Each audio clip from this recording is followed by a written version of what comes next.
आज के क्लास में हम लोग देखेंगे क्लास 10 बिहार बोर्ड हिंदी का काव्य खंड का चैप्टर नंबर आपका 10, जिस चैप्टर का नाम है अक्षर ज्ञान।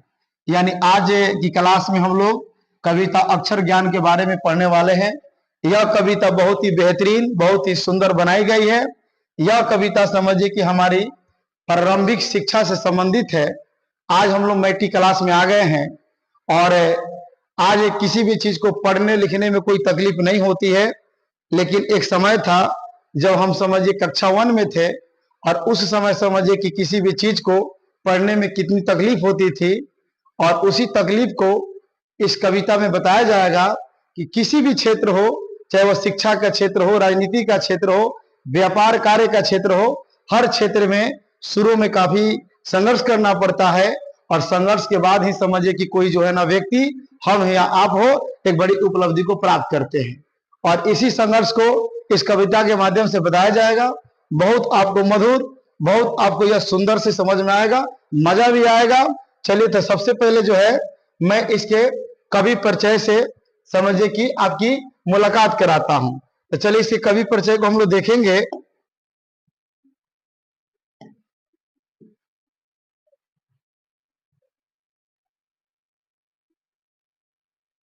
चलिए सबसे पहले मैं आपको बता दूं, इस कविता को जिन्होंने लिखी है उनका नाम समझिए कि अनामिका है। क्या नाम है? अनामिका। यानी इस कविता को लिखने वाली महिला है, स्त्री है, और महिला कवि को हम कवित्री कहते हैं।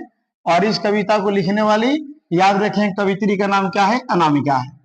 और इनका जन्म जो है 17 अगस्त 1961 को मुजफ्फरपुर बिहार में हुआ था। मुजफ्फरपुर का तो नाम सब लोग जानते हैं। मुजफ्फरपुर आप लोग कमेंट्स करके बताइए क्या चीज के लिए प्रसिद्ध है, सबको मालूम है। और उस नाम से आज मुजफ्फरपुर को समझिए कि पूरे भारत के लोग जानते हैं। और इसी मुजफ्फरपुर में इनका जन्म हुआ था 17 अगस्त 1961 को। इनके पिताजी का नाम श्याम नंदन किशोरी था। याद रखेंगे, इनके पिताजी का क्या नाम था? श्याम नंदन किशोरी। इनकी जो शिक्षा हुई एमए अंग्रेजी तथा पीएचडी कहां से? याद रखेंगे, दिल्ली विश्वविद्यालय से। एक बार और याद रखेंगे, इनकी जो शिक्षा हुई है, इनकी शिक्षा है एमए अंग्रेजी तथा पीएचडी कहां से हुई है? तो दिल्ली विश्वविद्यालय से। और अनामिका जी की कुछ रचना है, और उन रचनाओं में है गलत पत्ते की चिट्ठी, बीजाक्षर, उसके बाद अनुष्टुप इत्यादि जाकर के।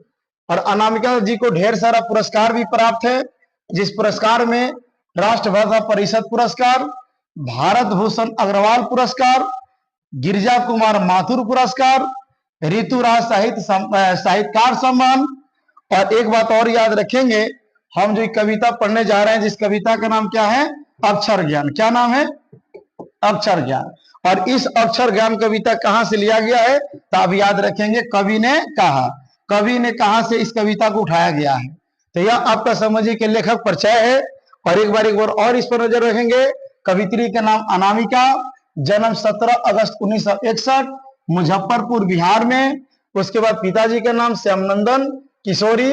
उसके बाद समझिए शिक्षा एमए अंग्रेजी तथा पीएचडी दिल्ली विश्वविद्यालय से। इनकी रचना है गलत पत्ते की चिट्ठी, बीजाक्षर, अनुष्टुप इत्यादि। पुरस्कार में राष्ट्रभाषा परिषद पुरस्कार, भारत भूषण अग्रवाल पुरस्कार, गिरिजा कुमार माथुर पुरस्कार, ऋतुराज साहित्यकार सम्मान। और यह जो कविता ली गई है, कहां से ली गई है? कवि ने कहा से। यह आपका समझिए इनका लेखक परिचय है, इसको भी याद रखना है जाकर के। उसके बाद हम लोग कविता पढ़ेंगे। कविता इतनी सुंदर है कि आपको भी बहुत सुनकर आनंद आएगा, और आशा ना समझिए कि पूर्ण विश्वास है कि इस कविता को आप कभी भूल नहीं पाइएगा।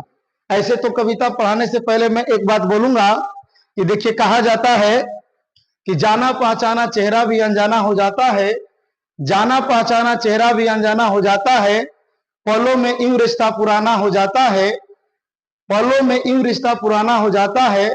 मिलना भी छोड़ना दुनिया की रीत है यारो, मिलना भी छोड़ना दुनिया की रीत है यारो। कोई कहीं दूर रहकर भी किसी का दीवाना हो जाता है, कोई कहीं दूर रहकर भी किसी का दीवाना हो जाता है। उसी प्रकार हम भी अपने कविता के माध्यम से आप सबको अपना दीवाना बनाकर दिखाएंगे, हमारा दीवाना कम और आप हमारे कविता के दीवाना ज्यादा रहिएगा। चलिए तो अब हम लोग बात करते हैं कविता की ओर। अब हम लोग कविता अक्षर ज्ञान पर ध्यान देंगे और इस अक्षर ज्ञान में हम जो है ना आए थे, इस अक्षर ज्ञान में हम लोग प्रारंभिक शिक्षा में, जो प्रारंभिक शिक्षा में जब शुरू में हम लोग पढ़ाई चालू किए थे, उस प्रारंभिक शिक्षा में सबसे पहले जो हम लोग सीखे थे प्रथमाक्षर। क्या सीखे थे? प्रथमाक्षर। और प्रथमाक्षर में कौन कौन सा अक्षर आता है? तो इसमें आता है क, इसमें आता है ख, इसमें आता है ग, इसमें घ और इसमें क्या आता है अंग। और इसी क ख ग अंग के बारे में जानेंगे। जब हम लोग बचपन में थे उस समय इस क ख घ को पढ़ने में बहुत सारा कठिनाइयां होती थी। उस समय कलम या पेंसिल पकड़ने का भी ढंग नहीं था और इसी कठिनाई को, इसी संघर्ष को इस कविता के माध्यम से बताया गया है। इस कविता में एक माँ जो है ना अपने बेटे को यही प्रथमाक्षर सिखा रही है और बेटा किस प्रकार इस प्रथमाक्षर को सीख पाता है, आप लोग को बढ़िया से ध्यान दीजिएगा। चलिए कविता को शुरू करते हैं।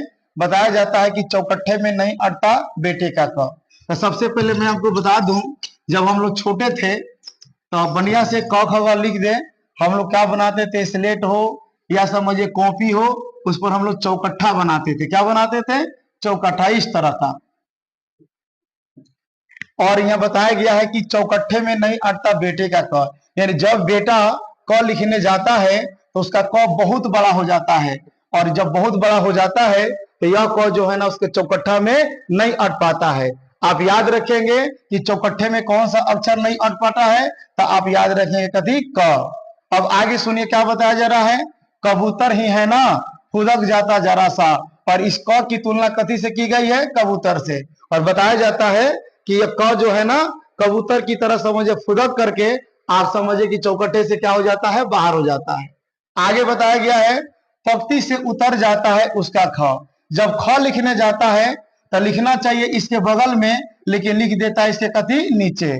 यानी पंक्ति से उतर जाता है, जिस लाइन में लिखना चाहिए उस लाइन में न लिख करके निचले लाइन में लिख पाता है। क्योंकि बचपन में जो होता है ना हाथों पर जो है ना नियंत्रण नहीं हो पाता है, वो आप भी जानते हैं और हम भी जानते हैं।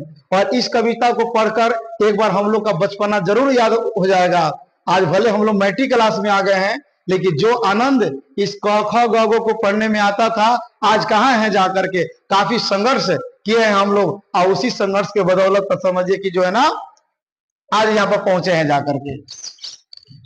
तो फिर सुनना है कि चौकट्ठे में नहीं अटता बेटे का क, कबूतर ही है ना फुदक जाता जरा सा, पंक्ति से उतर जाता उसका ख।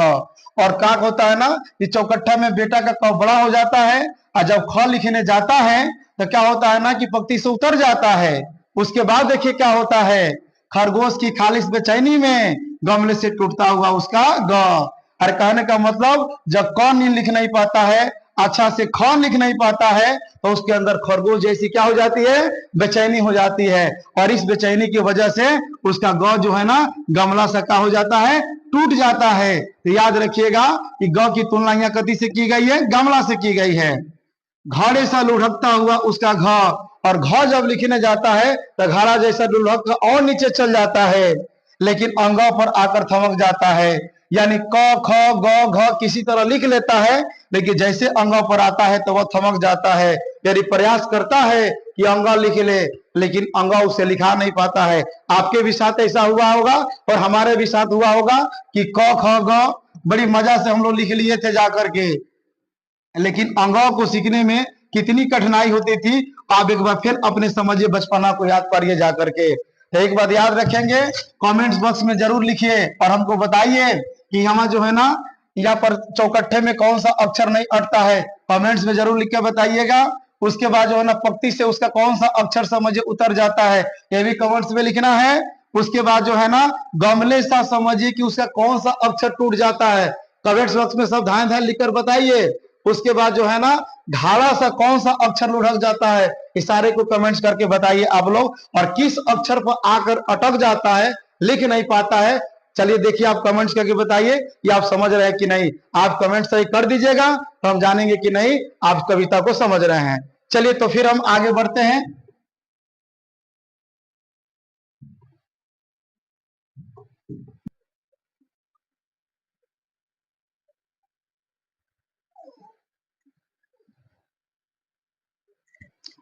तो मैं बताया था कि चौकट्ठे में क्या नहीं अटता है, पंक्ति से कौन सा अक्षर उतर जाता है, हम नहीं बताएंगे, हम बता दिए हैं, आप कमेंट्स करके बताइए जल्दी जल्दी। उसके बाद जो है ना गमले से कौन सा अक्षर टूट जाता है, उसके बाद जो है ना घड़े से कौन सा अक्षर लुढ़क जाता है, और किस अक्षर पर बेटा आके रुक जाता है। तो चलिए उसके बाद आगे बताई गई है, उससे नहीं सधता है अंगा, यानी अंगा लिखने का प्रयास करता है लेकिन उसे सध नहीं पाता है, उसे लिखा नहीं पाता है, क्योंकि अंगा को लिखने में कितनी कठिनाइयां होती है आप और हम दोनों जानते हैं। तब देखिए अंगा को कैसे लिख पाता है, यह बताया गया कि अंगा के ड को वह समझिए कि समझता है माँ। जो अंगा का जो ड होता है, ई वाला ड, उसको क्या समझता है, माँ समझता है। और उसके बगल का जो बिंदु, यानी यह जो बिंदु होता है, उसको क्या मानता है, गोदी में बैठा बेटा मानता है।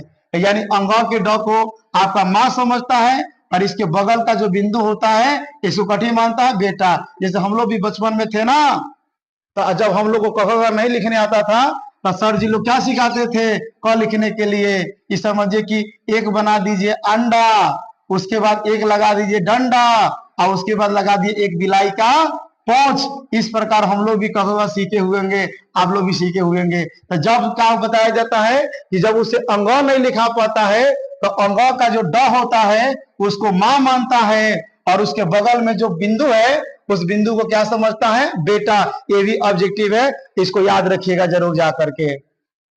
लेकिन देखिए आगे होता क्या है, माँ बेटे सदते नहीं उससे और उन्हें लिख लेने की अनवरत कोशिश में। माँ और बेटा दोनों प्रयास करते हैं, माँ प्रयास करती है कि बेटा हमारा अंगा लिख ले, और बेटा भी प्रयास करता है कि हम अंगा लिख ले। लेकिन होता क्या है कि माँ बेटे सदते नहीं उससे और उन्हें लिख लेने की अनवर कोशिश में लाख कोशिश करते हैं, लेकिन माँ और बेटा दोनों विफल हो जाते हैं। माँ प्रयास करवाती है कि बेटा अंगा लिख ले, लेकिन बेटा अंगा नहीं लिख पाता है, और उसके आ जाते हैं आंसू, और वह बेटा क्या करने लगता है, रोने लगता है। और पहली विफलता पर चल के यही आंसू शायद है प्रथमाक्षर।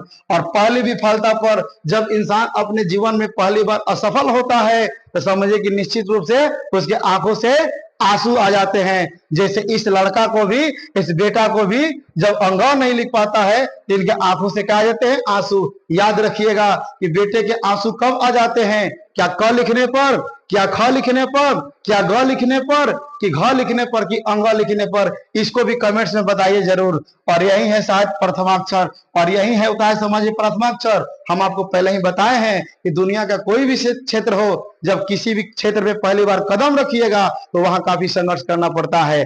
ठीक है, सृष्टि विकास का था कि, और इसी तरह इस दुनिया का, इस सृष्टि का विकास होता है। हर कोई समझिए कि जिस क्षेत्र में पहली बार जाता है उसको उसी तरह दिक्कत करनी पड़ती है जिस प्रकार एक बच्चा को क ख ग घ अंग सीखने में क्या होती है, दिक्कत होती है। तो इस प्रकार हम लोग जो है इस कविता को पढ़े हैं, और मुझे विश्वास है कि कविता जो है ना बहुत अच्छी से समझ में आई होगी, और निश्चित है कि यह कविता जीवन में कभी समझिए कि इसको भूल नहीं पाएंगे आप लोग। तो चलिए कविता के साथ हम एक बार एक्सरसाइज पर भी नजर डालते हैं, क्योंकि जब कविता कोई भी चैप्टर अगर मन से पढ़ लिया जाए तो उसके एक्सरसाइज में थोड़ी सी भी दिक्कत नहीं होती है। और मैं इस कविता के एक्सरसाइज पर आपका भी ध्यान खींचूंगा। आपसे बस एक मेरा आपका समझिए कि अपेक्षा है कि इसको जो है ना आप अपनी कॉपी में नोट कर लेंगे, क्योंकि अभी तो सुनने में बड़ी मजा आ रहा है। फिर दूसरी कविता सुनिएगा, तब तक समझिए कि इसको भूल जाइएगा। और बार बार रिवीजन करने और लिखने से ही कोई चीज अपना हो पाता है। रिवीजन छोड़ दीजिएगा, इसको लिखना छोड़ दीजिएगा, आपसे जो है ना ये आपका समझिए कि दूर हो जाएगा। और कहा जाता है कि पढ़ाई से जब एक कदम आप पीछे हट जाइए, पढ़ाई आपसे 3 कदम क्या हो जाती है, पीछे हट जाती है। इसलिए हमेशा पैसा, पढ़ाई और पटिया मछली को जोर से पकड़ने की आवश्यकता है। अगर तीनों को समझिए कमजोर हाथ पकड़े तब पढ़ाई, पैसा और पटिया मछली तीनों फिसल कर भाग जाती है। इसी के साथ मैं फिर आपको लेकर आता हूं अभ्यास पर। अब देखिए बउआ जी क्वेश्चन पर ध्यान दीजिए।